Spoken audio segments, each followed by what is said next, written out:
Greetings, Royal Family. Thanks for clicking on the video and welcome back to my returning Royal Family members. If you're new here, welcome. My name is Royal B and we are the Royal Family. Andy Cohen. He basically is saying that he's scared of Kroy. And at one point, he thought that Kroy was going to sock it to him, okay? He even reported that Kroy Biermann, who is the husband of what's her name? Kim Zolciak Biermann. Okay. Kroy even brought a weapon to the Real Housewives of Atlanta reunion. Lordy. Okay. I have my opinions that I'm going to share at the end after I give you the facts. So this is according to heavy.com, right? Andy Cohen claims that Kroy Biermann almost brought a gun to the reunion. Right. So he revealed that the husband of the Real Housewives of Atlanta star confronted him after the explosive season 10 reunion in 2018 and that he was fearful that he would be physically harmed. So in an interview for the new Housewives Tell-All book, Not All Diamonds and Rosé, Cohen revealed that Kim Zolciak Biermann's husband, Kroy Biermann, came at him after the reunion taping. So Andy says, I just remember Kroy yelling at me in the bathroom after the reunion. Now, this is what he quoted, according to E! News, quoted in his book. It was the only time during the whole run where I ever felt like I was going to be punched. What I'm relieved I didn't know at the time was that Kroy had a GUN with him that day. You guys know that Georgia is an open carry state, and production made him leave it in the car. Sturks. Let's pause for a moment.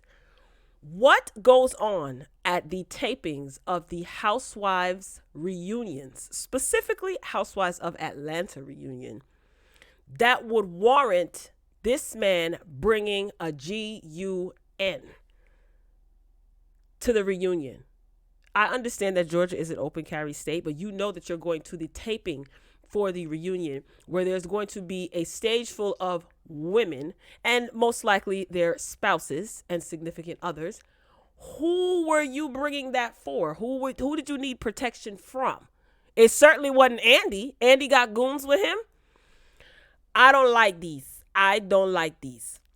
Now, after a multi-season absence, you guys know the 10th season of RHOA featured Kim, who was an original cast member from season 1 through 5.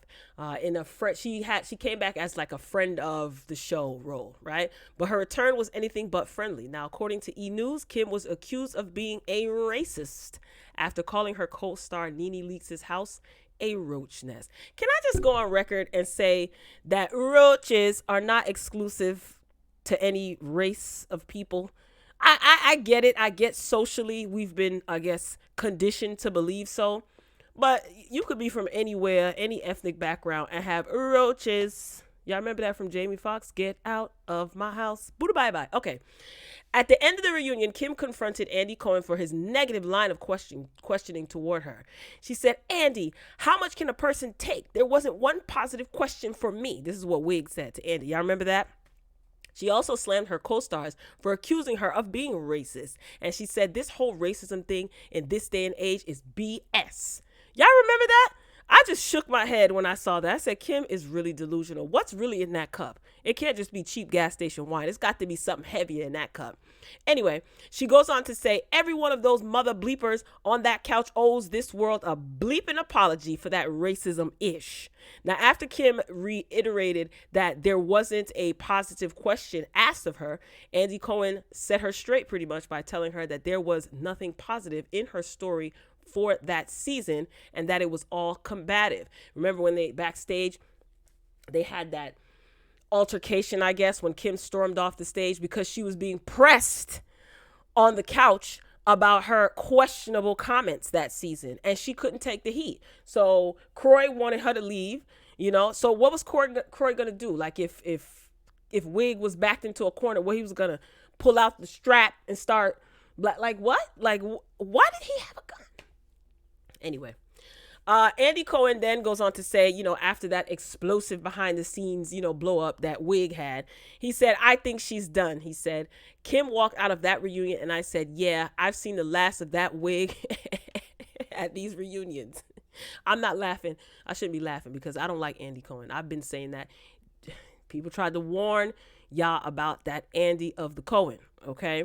Now, while Kroy's gun didn't make it onto the reunion stage earlier, this article goes on to say that basically Kim and her husband, they gave their daughter Brielle a rose gold handgun for her 21st birthday. Now, I remember this causing a lot of controversy because this was shortly after the Parkland situation that took place in Florida. What happened at school, you know what I'm saying? You follow me? And he pleaded guilty to all of his charges just yesterday. So I don't know what he's going to be sentenced to. But anyway, I digress. Now, here's my opinion, okay? Now that I read all of that and showed y'all all of that and things, here's my thoughts. I have a huge problem with Andy Cohen because he does pick favorites, right? Kroy is a white man in this country. He's born into privilege, right?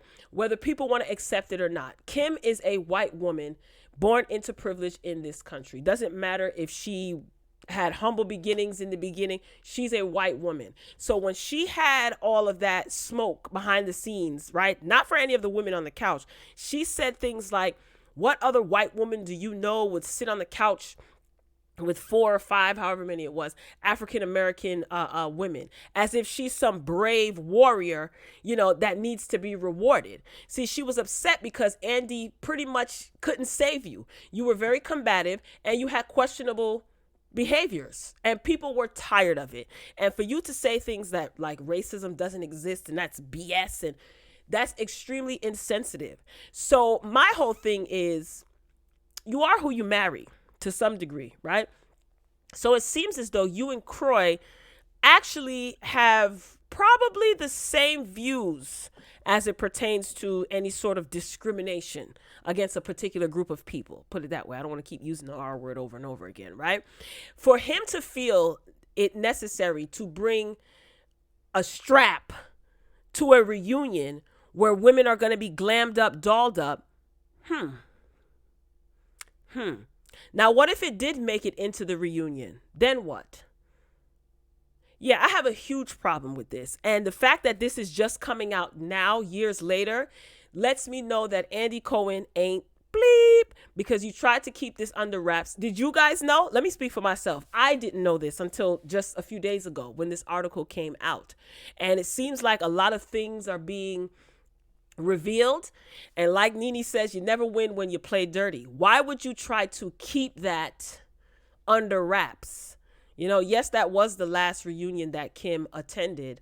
It was the last time that she was on the show, but I think shortly after that her show was renewed. I don't think it was canceled right away, right? Correct me if I'm wrong in the comments, but I have a huge problem with Andy now trying to act as though, or he's telling it now. Oh, I was worried. I was afraid. So why didn't that come out before? Did you try to mend things with Kim and Kroy and it didn't work? And it didn't work out in your favor? Because I remember Kim Zolciak talking ish about Andy not too long after that, even up until maybe 2 years ago or a year ago, when she sat on Nene Leakes' Instagram live and they did a live together last year during quarantine. So